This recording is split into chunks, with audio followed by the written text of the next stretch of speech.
Hello, everyone. Thank you for joining us, and welcome to the Q1 Financial Year 27 EnerSys Earnings Conference Call. After today's prepared remarks, we will host a question and answer session. If you would like to ask a question, please press star 1 to raise your hand. To withdraw your question, press star 1 again. I will now hand the conference over to Lisa Hartman-Langell, Vice President, Investor Relations and Corporate Communications. Lisa, please go ahead.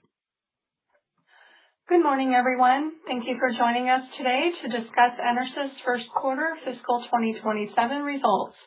On the call with me are Shawn O'Connell, EnerSys President and Chief Executive Officer, and Andy Funk, EnerSys Executive Vice President and Chief Financial Officer. Last evening, we published our first quarter fiscal year 2027 results with the SEC, which are available on our website. We also posted slides that we will be referring to during this call. The slides are available on the presentations page within the Investor Relations section of our website.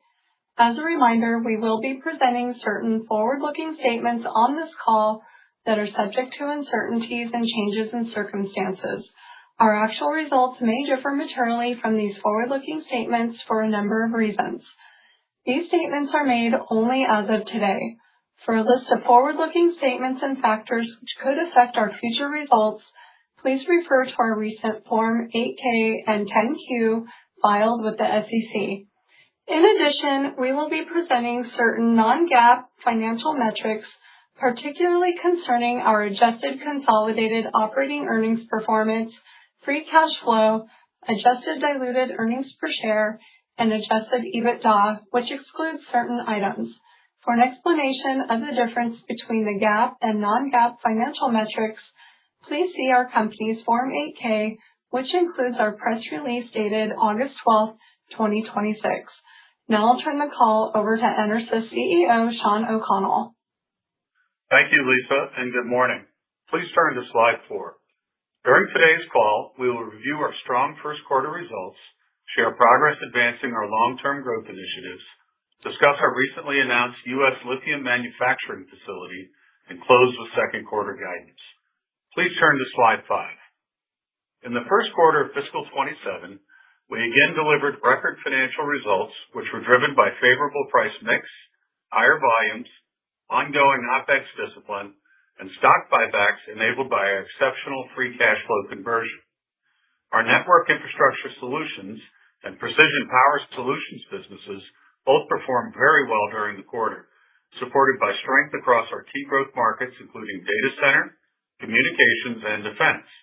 At the same time, the Industrial Mobility Solutions business saw initial recovery in the transportation market, while material handling demand is expected to improve in the back half of this fiscal year.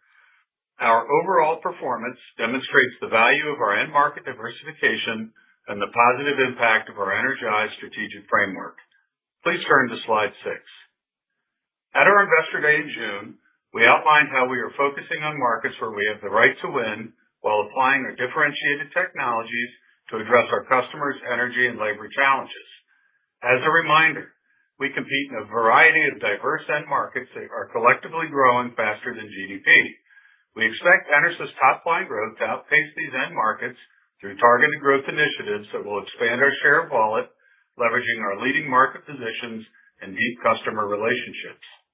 Our 3 large growth bets, battery energy storage systems for warehouses, lithium batteries and data centers, and aerospace and defense investments, build on our established capabilities and customer relationships. I would like to share recent proof points of the progress we are making, which we expect will accelerate our growth beginning next fiscal year. In Industrial Mobility Solutions, we are pleased to share our Fortix 172 kilowatt-hour BESS received UL and NFPA 855 approval. This represents an important step in the permitting process required for commercial deployment. The Fortix system extends our material handling position from powering forklift trucks to optimizing energy across the warehouse. EnerSys forklift batteries, Sonova chargers, and Fortix BESS will create an integrated energy ecosystem that delivers peak shaving and enhanced uptime.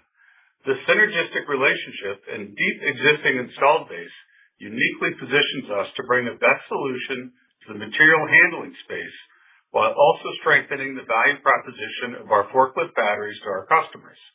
Within Network Infrastructure Solutions, momentum in our service offerings was a meaningful contributor to the division's top-line growth and margin improvement in this quarter. The capabilities and operating model we are building in NIS will support broader aftermarket service opportunities across EnerSys, including our BESS warehouse deployments.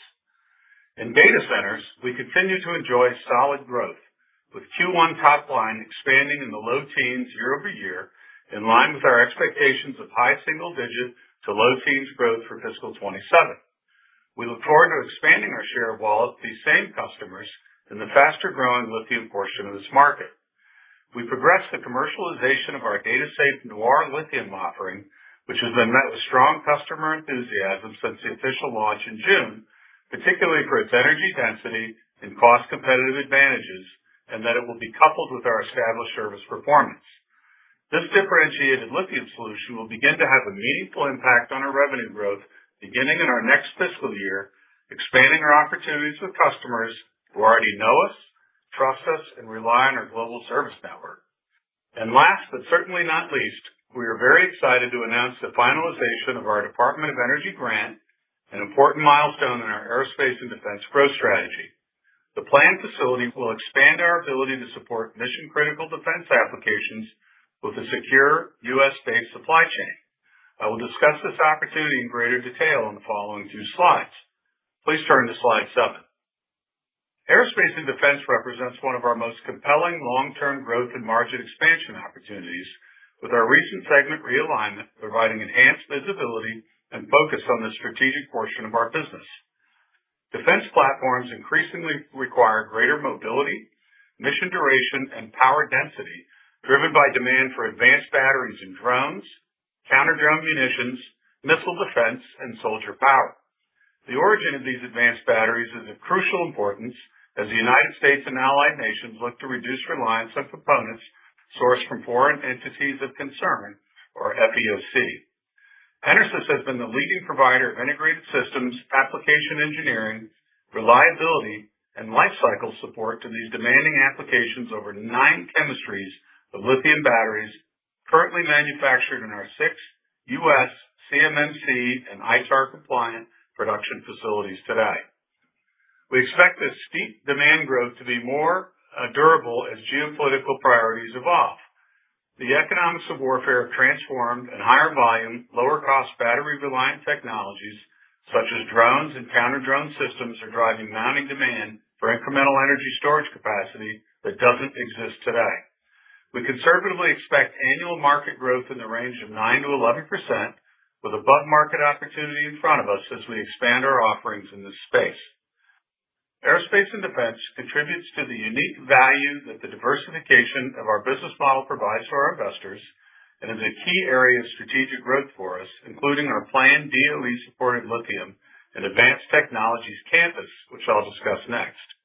Please turn to slide 8. In July, we reached an important milestone with the U.S. Department of Energy, securing financial support for our refined defense-focused lithium cell manufacturing plant in Greenville, South Carolina, which will also serve as a campus for our Lithium and Advanced Technologies Center of Excellence. This investment will strengthen our domestic lithium strategy while helping support customers that increasingly require U.S.-based and FEOC-compliant supply chains for critical applications. Rather than investing in lithium battery capacity for broad commercial consumption, we chose to focus this facility on the applications where domestic production creates the greatest customer value and where we believe EnerSys has the strongest competitive position. In addition to dramatically de-risking the offtake of our planned incremental capacity, this focused direction enables us to preserve flexibility to the most efficiently sourced technologies that best meet our customers' needs in markets where FEOC compliance is not a priority. Our new lithium plant will produce high energy density cells to support manned platforms, soldier power, space and autonomous systems, further supporting the electrification of the battlefield. Importantly, it will also enable a closed-loop ecosystem for drone powering and recharging. Consider a system with Bren-Tronics drone battery packs and chargers powered by Rebel hybridized power systems, which in turn are powered by Bren-Tronics batteries, with the cells of all those batteries produced in our new plant. We expect our new lithium plant to have an initial annual production capacity of approximately 1 gigawatt hour, purpose-built to the unique requirements of defense applications. This level of energy production reflects a high quantity of small format cells and precision requirements for these applications. The production of these cells requires specialized equipment and security protocols that meet national defense requirement, which is a very different scope than a commercial or other specialized lithium cell manufacturing facility. While measured in gigawatts, the plant appears considerably smaller than our initial plans. We will actually be producing a higher quantity of these smaller batteries than the quantity of larger batteries contemplated in our original scope. In addition, the campus will provide us expansion opportunities for future growth, footprint optimization, and the specialized requirements of lithium and other advanced chemistries across all our end markets where we manufacture or source the cells. We have not yet included the value of these incremental opportunities in our financial modeling. The revised DOE grant provides approximately $150 million towards the facility's estimated $650 million cost. We expect EnerSys net investment of approximately $500 million to be funded entirely through operating cash flow. In addition, and as previously announced, EnerSys has been awarded a comprehensive incentive package through South Carolina and Greenville County valued at approximately $200 million, which includes a combination of short-term and long-term incentives that will help support ongoing operations of the plant. We believe this disciplined investment will meet critical customer needs and generate compelling long-term returns. Construction is planned to begin in the first half of fiscal 2028, with full production expected approximately 3 years after construction begins. We expect to generate an internal return in the mid-20s for this investment. With DOE support now secured, we are moving into the next phase of the project. Our near-term priorities include advancing local grant process, completing NEPA and permitting requirements, refining capital timing, and establishing the appropriate execution governance. We look forward to providing additional updates as key milestones are achieved. Please turn to slide 9. Across our markets, demand for our solutions is building, and our teams are focused on delivering for our customers. Q1 27 orders were up 7% versus prior year, with our book-to-bill at 1.06 and backlog relatively flat versus prior year and up 2% sequentially. For IMS, our collective end markets are showing areas of resilience that support a measured look at growth. Versus prior year, Q1 27 transportation orders nearly doubled, while material handling orders were down high single digits. We maintain a high degree of confidence that material handling demand will improve later this fiscal year, and pent-up demand will drive IMS to full-year growth versus prior year. We also expect to recognize the first revenue from our next-gen lithium offering in the second half of the year, bolstering our optimism. In NIS, communications delivered strong demand and record shipments again, as DOCSIS 4.0 upgrades are driving additional power needs and network powering refreshes, a trend we anticipate continuing as these upgrades are essential to support growing data traffic and connectivity needs. We also received very strong data center orders in the quarter, up over 80% versus prior year, with deliveries extending into the future, increasing our visibility in this project-based business and reinforcing the multi-year demand opportunities for our lead-based offerings. As market discussions are increasingly focused on resilience, energy efficiency, deployment speed, and lifecycle support rather than lowest acquisition cost, our TPPL solutions are well positioned to continue to deliver on these demands and will only be supplemented by the addition of our new DataSafe Noir lithium offering as we expand our share of wallet with our existing customers in this high-growth space. In PPS, our aerospace and defense bookings are not as meaningful given the project award basis of this business. Our 24% year-on-year revenue growth was driven by increases across our A&D products, particularly our counter-drone powering liquid reserve batteries and missile defense powering thermal batteries. Demand for these offerings is projected to continue to accelerate at least through 2030, driven by stockpile depletions and the evolution of battery-dependent drones and counter-drones in modern-day warfare. In conclusion, we delivered a strong start to the year. We remain focused on executing against the priorities we outlined at the Investor Day with speed and discipline.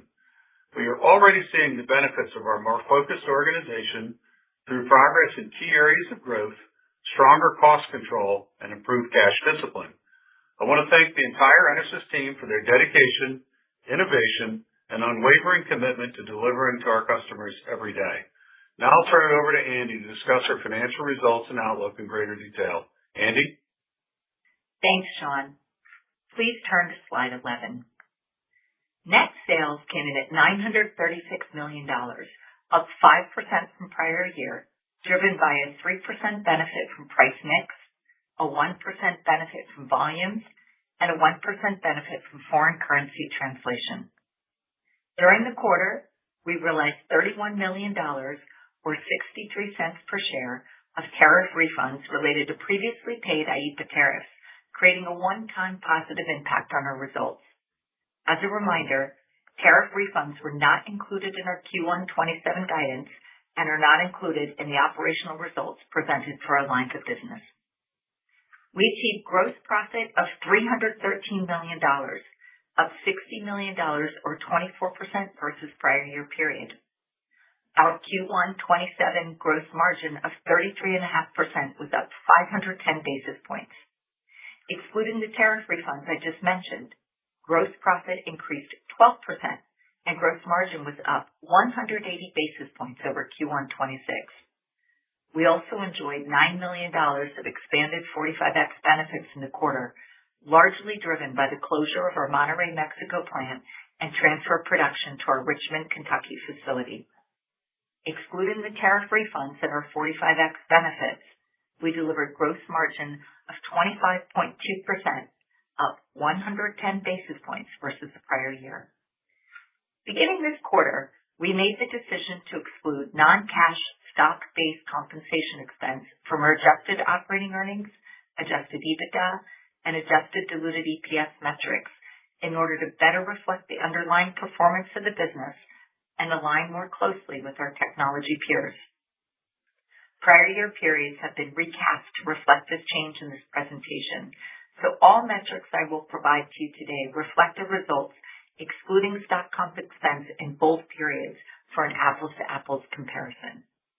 These adjustments were $7.6 million for Q1 27 and $7.2 million for Q1 26 and provided a lift to our adjusted EPS of 16 cents and 15 cents per share in Q1 27 and Q1 26 respectively. Our adjusted operating earnings were up 47% versus the prior year, with adjusted operating margin improvement of 550 basis points. After normalizing for the one-time impact of the tariff refund, adjusted operating earnings were up 22% with 45X and up 21% excluding 45X, with margin improvement of 220 basis points and 140 basis points respectively.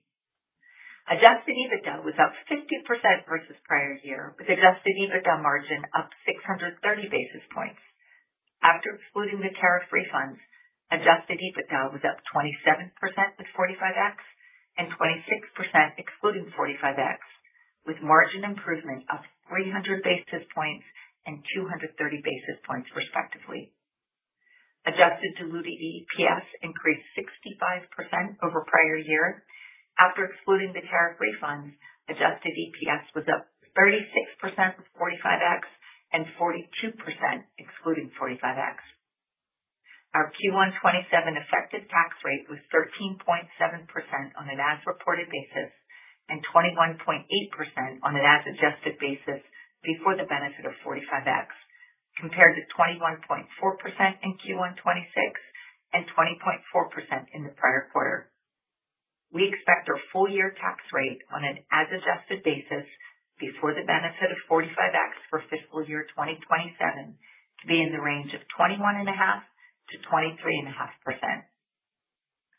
In summary, our core results, excluding tariff refunds, normalizing for stock-based compensation accounting changes, and both with and without 45X benefits, broke Q1 records across net sales, gross profit, adjusted operating earnings, adjusted EBITDA, and adjusted EPS, further demonstrating how the underlying earnings power of our business continues to improve. Please turn to slide 12. As previously mentioned, our 45X benefits in the quarter increased as we realized the benefit of proactively transitioning production from Mexico to our existing facilities in the U.S. We received a $115 million U.S. federal tax refund in the quarter, which further bolstered our strong cash flow. In Q1 27, we also recognized $31 million in tariff refunds, of which we received approximately $16 million in cash, with the remaining cash receipts expected in upcoming quarters. Our estimated annual tariff exposure remains materially unchanged despite the continuously evolving tariff policy environment, and we remain confident in our ability to manage that exposure through the pricing, sourcing, and operational actions that we've already implemented and continue to monitor and proactively mitigate. These actions and the work of our tariff task force position us well to manage changes in the trade environment. Let me now provide details by segment. Please turn to slide 13. In the first quarter, Network Infrastructure Solutions revenue increased 9% from prior year to $428 million, driven by strong volume growth and favorable price mix.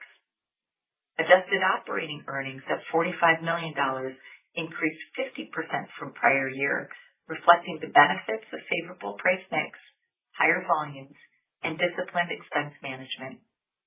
Adjusted operating margin of 10.5% increased 280 basis points versus prior year, primarily driven by continued high demand for power electronics, robust data center demand, and both volume and margin expansion in our service offerings. Industrial Mobility Solutions revenue decreased 3% from prior year to $407 million, with lower volumes from material handling market activity partially offset by transportation volume recovery, as well as favorable price mix and FX. IMS adjusted operating earnings were $38 million, down 11% from prior year, resulting in adjusted operating margins of 9.3%, down 70 basis points versus the prior year. Price mix and cost improvements were temporarily offset by lost leverage on our lower volumes. Longer term, electrification, automation, and demand for maintenance-free batteries and chargers support the IMS growth opportunity. We remain confident that these important industrial end markets will see notable improvement in demand trends in the coming quarters, and our confidence is corroborated by customer conversations and industry data. Precision Power Solutions revenue increased 24% from prior year to $101 million, primarily driven by strong volume growth and favorable price mix. PPS adjusted operating earnings were $18 million, up 48% versus prior year, driven by favorable price mix and higher volumes. Adjusted operating margin of 18.2% increased 280 basis points year over year on ongoing A&D strength, particularly counter-drone and missile defense. We continue to have confidence in robust top-line growth and incremental margin expansion within this important and strategic segment. Please turn to slide 14. This was just an outstanding cash flow quarter. Operating cash flow of $230 million, offset by CapEx of only $12 million, resulted in free cash flow of $218 million in the quarter versus negative $32 million in prior year Q1. Cash flow was strengthened by the receipt of our U.S. federal tax refund of $115 million, as well as increased earnings, elevating free cash flow conversion in the quarter to 187%. Even excluding the benefit of 45X earnings in cash, free cash flow conversion was still an impressive 140%, largely attributable to the enhanced focus on working capital optimization by our centers of excellence. Primary operating capital decreased to $858 million versus $993 million in the prior year, on both the benefits of our expanded receivables purchasing agreement, which we executed in the third quarter of last year, as well as the team's continued focus on working capital improvements. Our working capital efficiency, measured internally by POC as a percentage of annualized sales, improved an exceptional 490 basis points versus prior year. This is yet another example of Energize in action and the enhanced approach to cost and cash discipline across the organization as we execute on optimizing our core. As of July 5th, 2026, we had $531 million of cash and cash equivalents on hand. Net debt of $522 million represents a decrease of over $160 million since the end of fiscal 26. Our leverage ratio remains well below our target range at 0.8 times EBITDA, providing us more than ample dry powder for capital allocation flexibility. Please turn to slide 15. We remain committed to a disciplined capital allocation strategy that balances organic and inorganic investment in the business with consistent returns to shareholders, including a competitive dividend that grows with earnings, excluding 45X benefits, and share repurchases under expanded board authorization. Capital expenditures were $12 million in the quarter versus $33 million in Q1 26. As Sean shared earlier, we anticipate construction on the lithium plant to begin in the first half of fiscal year 2028. As such, our expectation for $70 million in CapEx for fiscal year 2027 remains unchanged.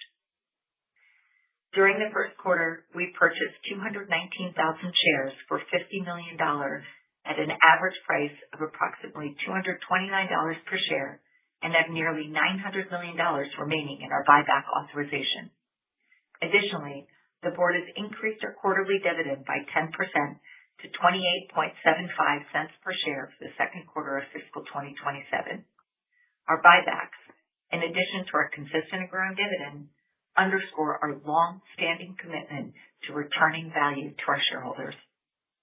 We continue to evaluate accretive bolt-on acquisition opportunities that align with our disciplined, strategic, and financial criteria, and that would strengthen our customer intimacy, enhance technical capabilities, expand our share of wallet, and accelerate our strategy in areas where we have a right to win. Please turn to slide 16. Our second quarter outlook reflects continued strength across data centers, communications, and aerospace and defense, as well as the recovery in transportation that is underway. Note that our prior year revenue had an unusually high proportion of sales phased in the second quarter, impacting year-over-year comparisons. We expect stronger year-on-year revenue growth in the second half of the fiscal year, supported by the start of a recovery in material handling on top of the robust momentum across our other key end markets. In line with our previous communications, as we progress through fiscal 2027, we expect to see our earnings growth to be primarily driven from margin expansion in the first half, with a shift to higher top-line growth towards the end of fiscal year 27. For the second quarter of fiscal 2027, we expect net sales in the range of $955 million to $995 million, with adjusted diluted EPS of $3.15 to $3.25 per share, growing 21% versus prior year at the midpoint, which includes $42 million to $47 million of 45X benefits to cost of sales. Excluding 45X, we expect adjusted diluted EPS of $1.95 to $2.05 per share, up in the 25% range versus prior year. We remain confident in our ability to generate strong cash flow, invest in growth, and return capital to our shareholders. With this, let's open it up for questions. Operator? We will now begin the question and answer session. Please limit yourself to one question and one follow-up. If you would like to ask a question, please press star 1 to raise your hand. To withdraw your question, press star 1 again. We ask that you pick up your handset when asking a question to allow for optimum sound quality. If you are muted locally, please remember to unmute your device. Please stand by while we compile the Q&A roster.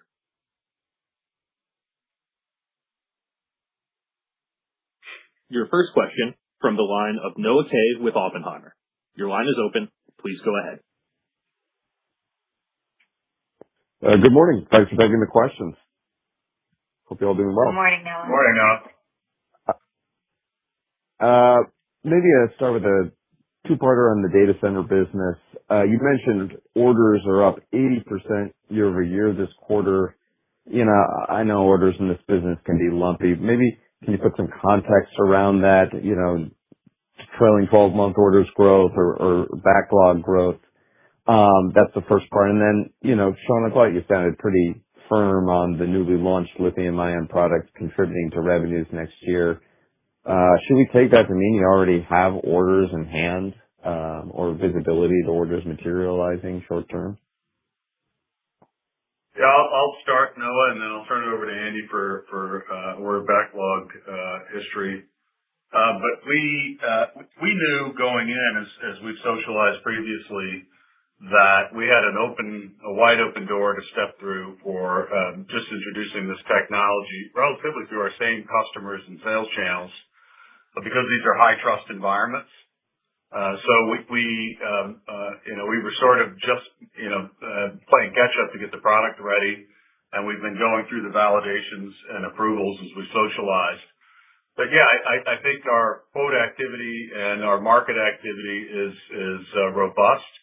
And as a result, we've already got the first 100 systems on the water, priming the pump in the supply chain.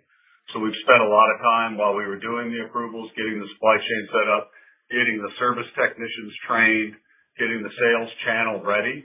So we are fairly confident that the timeline we socialized is going to materialize in that way for us. And I'll take the question on the data center orders. No, it's a good one. Obviously, we were really pleased. Strong increase, 80% year on year. That said, a lot of these, we continue to say that we expect our lead acid revenue on data centers to be up in the high single to low teens growth. A lot of these orders extend out 12 to 36 months. The real positive to me with that, Noah, is that lead has a long tail. It's got staying power. Our TPPL data center revenue will continue for some time. We've got a lot of visibility into it. We've made a lot of progress with our Noir. We have, 100 orders or so in place with our supplier. We've had over 110,000 campaign impressions. We have over 500 units in active quotation. So there's a lot of excitement and enthusiasm. We don't think that's going to be anything until fiscal 28 story from a revenue standpoint. But the lead will continue. We're getting visibility into a long time demand signals, and then the Noir lithium will be incremental on top of that. Hope that helps. It does. Thank you.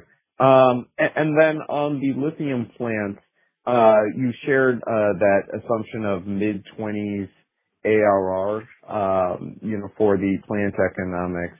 Possible to understand at least at a high level, the assumptions driving that target IRR. And then how should we be modeling net CapEx related to the plant for fiscal 28? Because that'll certainly drive CapEx increase versus 27. Yeah, I think part of the challenge to think about with this, no, we didn't get payback on it yet. There's some requirements that we have in the fact that we're getting the DOE grants, which we're very pleased with the trust that the Department of Energy and Department of War placed with us. I mean, your customers investing that amount of money for you to build capacity for them. It's very encouraging. But there's some upfront requirements on things like environmental and NEPA that will pace the timing of when we're able to get started. We're saying that we think it's going to be mid next year that the CapEx starts, the actual construction starts, and there is reimbursement that comes. It looks like it's going to be coming on a 1-quarter lag.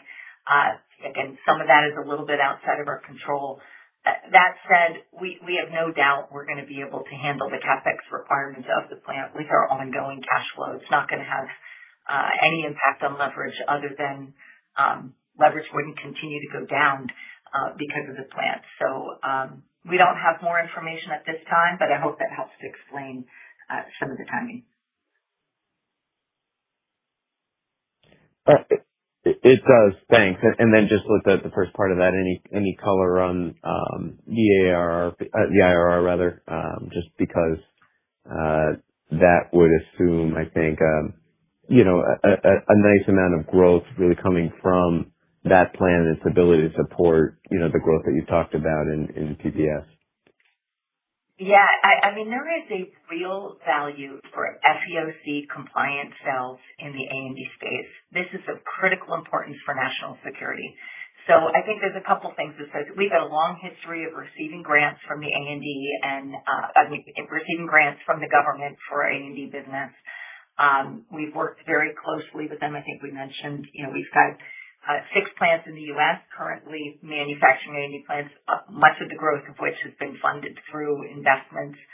And this will allow us to have very valuable products that have this FEOC compliance. So I think there's a pricing that comes along with that. And this also allows us to continue to grow with and expand into new areas in A&D that were not as active, like the large diameter drone batteries, continuing with our drone counter. So there's both incremental revenue and margin expansion associated with this plan. And, we've not built into the modeling, but we've received a lot of interest in expanding this even further and in discussions on that going forward. That would just further increase the return on this plan. All right. Well, congrats on all the traction, and I'll turn it over. Thanks, Noah. We're very excited about it. Thank you, Noah. Good to hear your voice. Your next question comes from the line of Trevor Starr with William Blair. Your line is open. Please go ahead. Hey, thanks. This is Trevor on for Brian here. I was hoping to get a little bit more detail, if we can, on implied margin expansion sequentially in the second quarter. It looks like the revenue growth at the midpoint, again, sequentially is about 2.5%, but EPS growth at the midpoint is about 12% sequentially. Can you just kind of shed some light on how we should think about margin and expansion into the second quarter? Yeah, I'll be happy to take that one as well, Trevor. As we talked about both on our last call as well as on Investor Day, we see that early in this fiscal year, a lot of our earnings growth is going to be driven more by margin expansion. And then as we get towards the end of this fiscal year, you'll start to see some of our growth kick in. It's going to begin with recovery in material handling. The transportation recovery is already beginning to be underway, or a lot of our other markets continue to have growth like A&D and data centers. But the new product introductions aren't going to start to kick in mostly till fiscal 28. Now, as you look through the balance of this fiscal year, you're going to see a lot of the items we talked about, like the annualization of the adjustments we made with our risk last year. You see the beginning of our 45X benefits from closing our plant in Monterey. We might see a little bit of some of the benefits from closing our Tijuana plant. We also had announced 2 other facility rationalizations this quarter with our Bellingham facility, our Brazil closure. So those items, and then just this company's being managed differently. A lot more cost discipline in strong operational initiatives as part of our Energize strategy. So you'll continue to see that growth as well as mix improvements. So we're going to be launching our Gen 2 lithium in our material handling business, which I'm very excited about. You see within our NIS business an increase in the power electronics. Keith, with Dan leading it, is doing a tremendous job with our service business. That had been headwinds in the past. Now it's starting to turn into tailwinds. And it's also a real critical component to a lot of our strategy on what makes EnerSys unique, things like data center. It is our service network, our ability with BAS, having those service teams out there. So that growth in both top line and margin of service is not just something that is impacting our current results, which we're excited about, but is going to be an enabler of a lot of the growth initiatives that Sean's kicked out. So I hope that helps to explain some of the things we're seeing. If you need more color or any more questions, happy to take them. Trevor and Sean, good morning. I would just add one thing, and Annie explained it very well. On the 2% top line growth, we always have some summer seasonality during this period in spite of the the material handling pressure that we've seen over the last couple of cycles. So that's fairly typical for us in a normal year. Makes sense. That's helpful. Thank you. If I could ask one more, actually, just on that service business.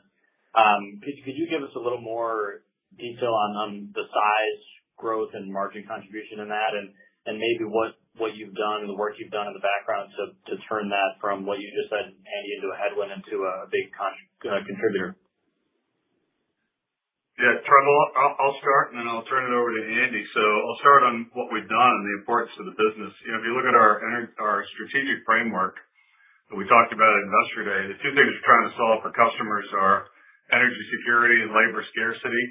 And, it's along that adage of, we're going to run out of electricians before electrons. So we've been building the plumbing over the past year of putting in very disciplined project management and upskilling our labor force. So if you look at what we do, you can kind of, we call it service, which kind of invokes ideas of attach rates and repetitive aftermarket and that kind of thing. There's a big component of our business that is actually on the implementation side, electrical, very specialized electrical construction. And as you might imagine, you can get that very right or very wrong in the details. So what they've done, and Keith and Andy mentioned Dan Cohey in that business, is put all of that plumbing in place, that high level of discipline. We've invested in new project management software, and the teams are just doing a remarkable job, upskilling that entire segment for us. With that, I'll turn it over to Andy for some of the numbers. Yeah, when I look, Trevor, at services, what we're referring to primarily here is our network information system services. You can see our total services revenue and margin in our Q, and you can see the improvement there. But really, the turnaround that we're looking at is in the NIS business, where we had some headwinds, and it's such a key aspect to the growth and the value proposition that we have to customers, and is a differentiating factor. If you look in our network information systems, and I'll always give specifics down to this level, but you're talking revenue up, around 20% in the quarter, year on year. So really nice improvement in revenue, as well as total EnerSys margins with our services area being up about 100 bits. I would say even more in the NAS division. And a lot of that is just, again, really disciplined management. Keith is an extraordinary operator, and he's putting that kind of discipline into the NIS business under Sean's leadership. We're managing it tighter and making sure that we're ready for a lot of the opportunities in our headlights, things like that NIS services department division helping our BAS installations. So it's an exciting and very strategic area for us going forward. Sounds great. Thank you. Thanks, Trevor. Thank you. If you would like to ask a question, please press *1 to raise your hand. Your next question comes from the line of Jeff Osborne with TD Cowen. Your line is open. Please go ahead. Yeah, thank you. Morning, Jeff. Morning. Just a couple quick ones on my side. Maybe just starting with motive power. It's been weak for a while. I know you've seen cycles in the past. How do you ascertain sort of where we are in the cycle? You felt comfortable that things were rebounding. Are you looking at substitution effects? We're just getting a lot more questions from investors on sort of the sustained weakness in that core segment. Yeah, Jeff, I'll start. We have a lot of leading indicators that we look at. We get the truck order data from the forklift market, both internationally and domestically in the Americas market. We have that. Then we have, we typically lag our forklift customers, up between, half a quarter to a quarter when they start seeing the truck orders and when we see the battery orders. And so we look at that. We, of course, have conversations with those same customers. Most of them don't split out and report publicly the individual results of the forklift division. So if you're looking at one of the larger OEMs that are embedded in a bigger company, they don't give you that color. But we do have some public ones like HY that just released their results. And you can see that they, in spite of being down, I think 16% year on year, they had a 2% increase, but their truck orders are way up, and they're seeing those green shoots now. And that's kind of consistent with what we're hearing across the board in the industry, and obviously between the three classes of forklifts, people are positioned differently depending upon the OEM they are. So the markets haven't been totally even. But we look to those things, and all of those indications for us and those customer conversations are positive, and so we it gives us a high degree of confidence. We have data going back to the 90s, very solid data about what happens after an economic recession period in material handling. There's only been 3 of them, and this one's a little goofy because of coming out of COVID, supply chain shocks and buildups and normalizing. But typically those recoveries for us, when we see these indicators, they follow fairly quickly. So that's giving us some confidence there. Yeah, I'll give a little bit of more data behind that, as well. And Sean mentioned the Hyster-Yale report. They also did note that first half calendar year 26 would mark the financial low point for them. They had the strongest booking quarter in 3 years this last quarter. So all really good signals. Our customers also continue to give us great signals. That said, it's choppy. Industry data showed positive order trends for our Q4 26 and then dropped to negative 8% with shipments this past quarter. So there's a lot of volatility. If you recall in the last quarter, we had called out that we thought Q1 could look very similar to Q4, which is unusual. And, of course, that didn't materialize. The lag is frustrating for us. We do build a risk factor into our guidance because we knew that market recovery is outside of our control. We track our performance versus market. We are in line with market. But I think it's a positive sign that we have this, record quarter, despite that continuing to feel the pressure. We are seeing signals that it's coming back. When it's going to come back, that's the question. Whether it's going to be our Q2 or we're thinking it's more a Q3 story.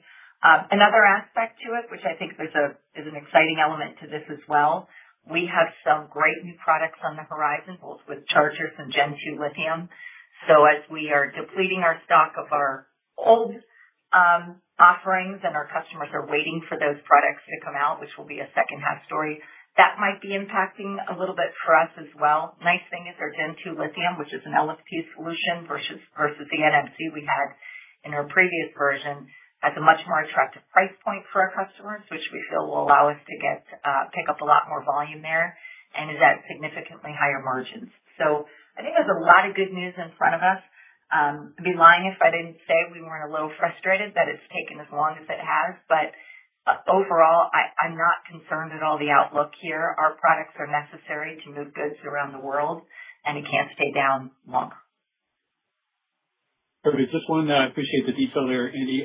One follow-up on Motive and then have one on data center. On the material handling side, are you seeing, since you brought up lithium, any acceleration in the shift from lead to lithium?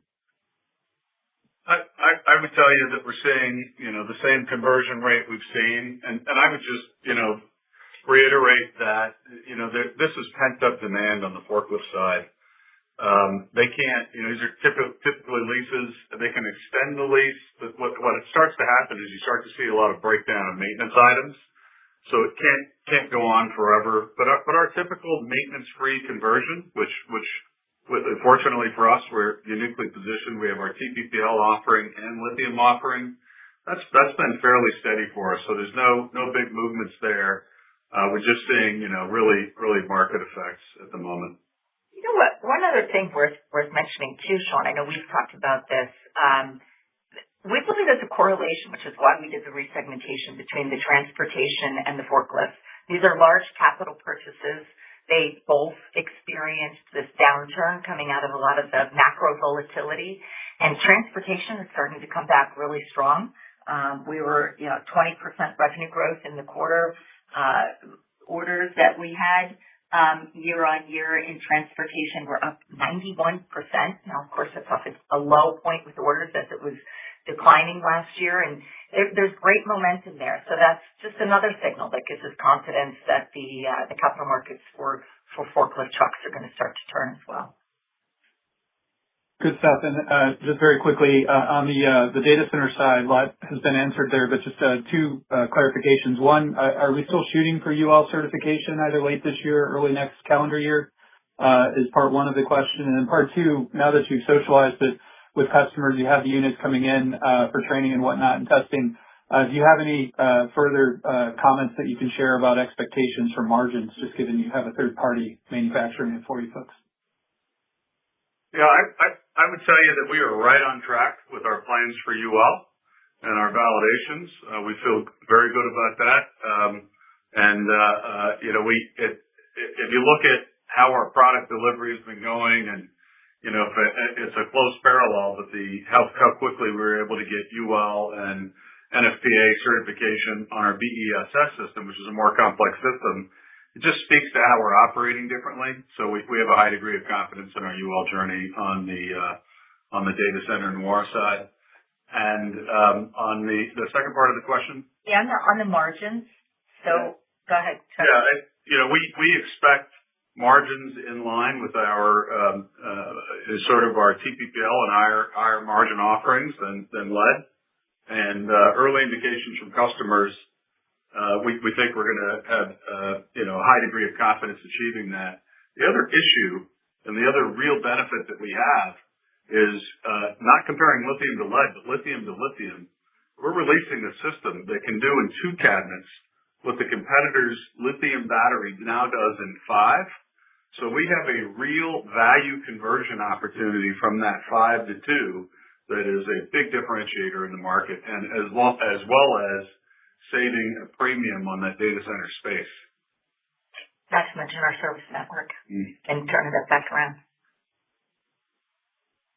Thank you, folks. That's all I have. I hope that. Yep. Thank you. Your next question comes from the line of Greg Lewis with BTIG. Your line is open. Please go ahead.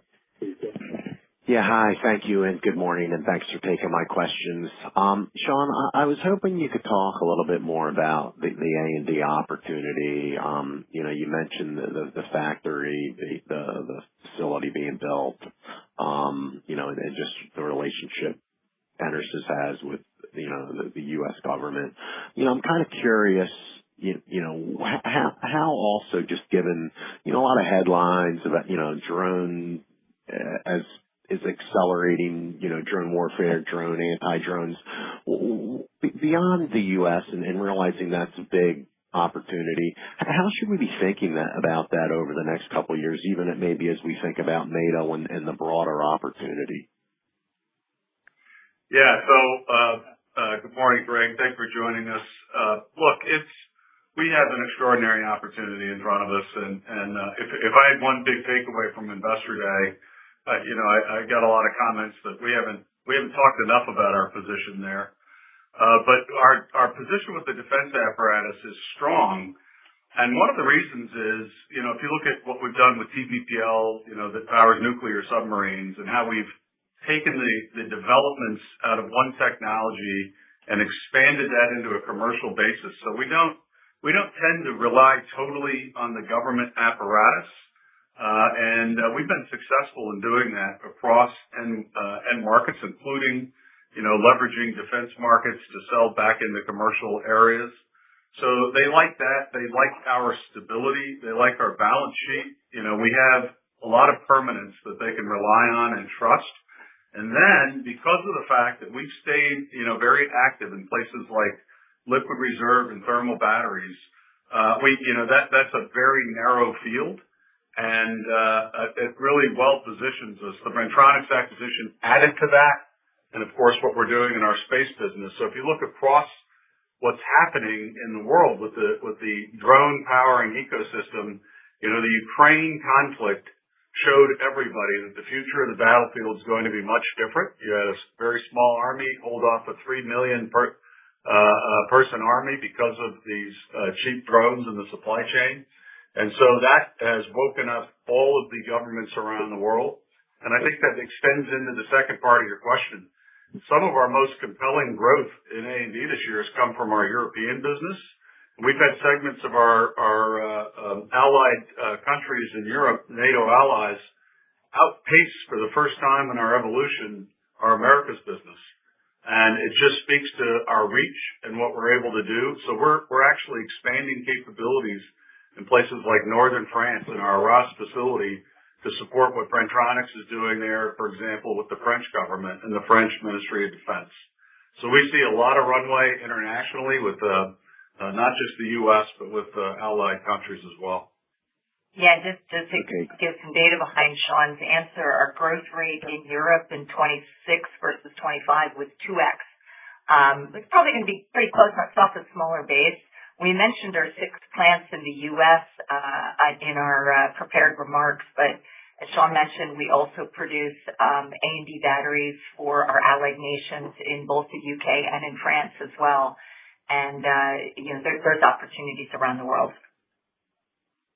Okay, great. And then realizing, I guess I have a question around data center, but I guess a little different. As the architecture evolves, I guess they've started rolling out or converting some data centers to 800 volt. And as that changes the legacy way a UPS system was kind of, I guess it was big, and now they're going to be, I guess, more smaller, focused on rack. How does that change, or I should say, does that change the revenue opportunity, however you guys think, per megawatt or per location? Is that an opportunity to actually drive more revenue out of a data center as this switch happens for kind of the same product? Unequivocally. Just one point of clarification. We are seeing a lot of movement towards very large systems, centralized systems. And it's just, without getting too technical on this call, maybe we do a tech talk later or something, but it depends on what type of data center it is, whether it's, large language training model, whether it's inference, whether it's storage. So it depends on what they're trying to achieve, will influence the architecture. As I've said before, 800 volts, we love that because for us it doesn't change much. It may give us the opportunity in a centralized system to just sell more cells as we put more cells in parallel. We have a long history in managing these voltage ranges, and so we're quite used to that. And then to your point about distributed rack systems, and what we think of, we use the term BBU business. We've historically not played there because of, it's typically been, these packs that involve small cells that are put into those packs in a rack system. We see that there could be some potential future opportunity for us out of the Greenville plant when we're manufacturing our own cell to have a compelling offering in the BBU space, which gets back to my answer to your last question about the Defense Department loves us because we tend to commercialize what we co-develop or develop with them or for them. And we see data centers a big opportunity for offtake in Greenville downstream. All right. Super helpful. Thank you. Yep. Good to hear your voice. Thanks for joining. There are no further questions at this time. I will now turn the call back to Sean O'Connell, President and CEO, for closing remarks. Thank you, Ben, and thank you all for joining us today. We look forward to speaking with you again soon and want you to have a great day. This concludes today's call. Thank you for attending. You may now disconnect.